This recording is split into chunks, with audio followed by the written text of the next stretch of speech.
time-traveling history teacher. Welcome to the hilariously mind-bending world of high school history class, where the textbooks are about as accurate as Hollywood's portrayal of a history nerd.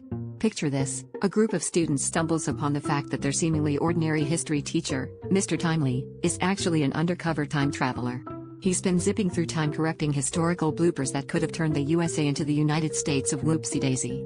Imagine if George Washington wore a top hat instead of a wig because his powdered wig was lost in a time-traveling laundry mishap. Oh, the revolution would have had quite a different flair. As Mr. Timely shares his tales, the students learn that America has more quirks than they ever realized. Did you know that in the 1830s, President Andrew Jackson had a pet parrot named Poe who swore like a sailor?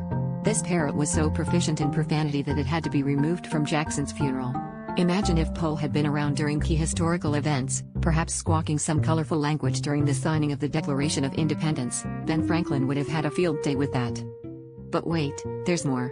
The students are shocked to learn that in the 19th century, there was a proposal to rename the United States to the United States of Earth.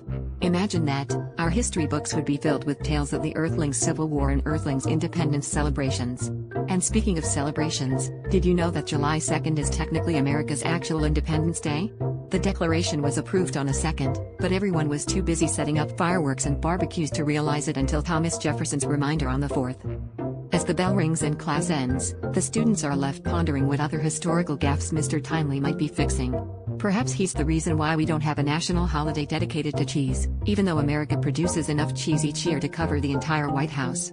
Or maybe he's the mastermind behind the fact that there's a town in Michigan named Hell that freezes over every winter.